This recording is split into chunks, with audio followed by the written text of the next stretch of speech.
much, and I commend Senator Smith for putting forward this matter of public importance, because it touches on the two twin failures of this government.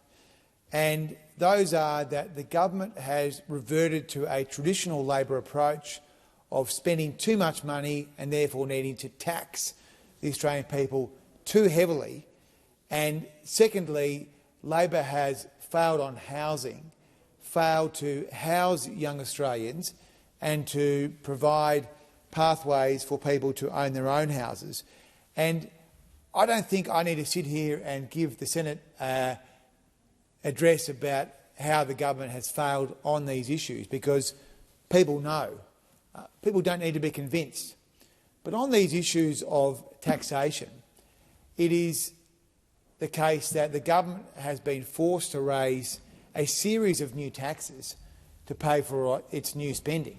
It has had to increase income taxes, and you see the hilarious presentation of the Stage 3 recalibration as a tax cut, when what you see is the reinsertion of the 37-cent bracket and therefore the re-emergence of bracket creep as a permanent feature of our tax system. Now, who would have thought that we would have come into this parliament when it started almost 2 years ago, and we would have seen the parliament reintroduce a tax bracket which was abolished because it was killing aspiration? The 37-cent threshold is an aspiration killer, because if you do an extra shift or do longer hours or do a second job, you are going to now pay higher taxes because of the reinsertion of this tax bracket. So you see higher personal income taxes under Labor. You will see higher taxes on superannuation, but of course we don't know how these new taxes will apply to the Prime Minister or to his cabinet colleagues. And then you will see new taxes on franking credits. So higher taxes across the board to pay for this new spending. And this, of course, comes from a Labor Party which laughably promised no new taxes. The issue on housing is perhaps more personal and more acute for many Australians, because I think a lot of Australians expected that the government would have done better here.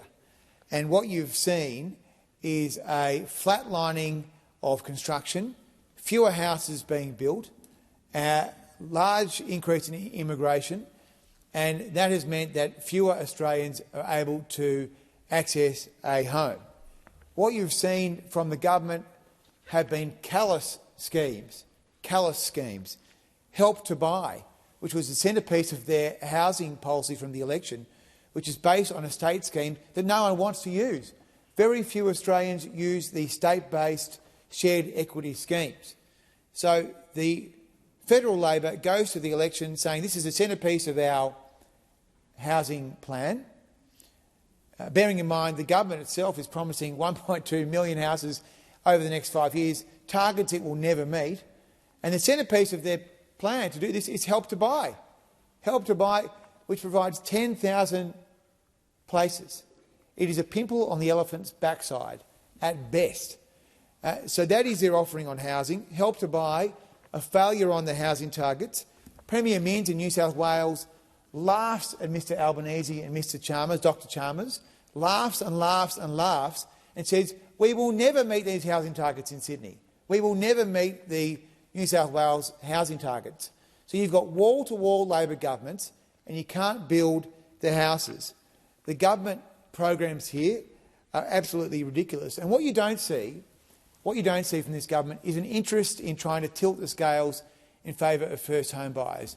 You don't see any Treasury Minister discussing, well, is there a high cost of regulation that's impacting the bank's ability to make a loan? Pretty hard to get a house if you can't get a mortgage, I would have thought. Cobwebs there, nothing there.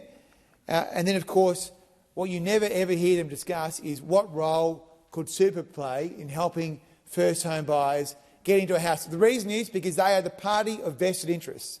And as Alfred Deakin said 100 years ago, the problem with Labor is it is beholden to vested interests. The people that run the pre-selections, support the Labor Party, write the policy, and their policy they never want to see is opening up of super for first home buyers, because they want the donations into the Labor Party. It's disgusting.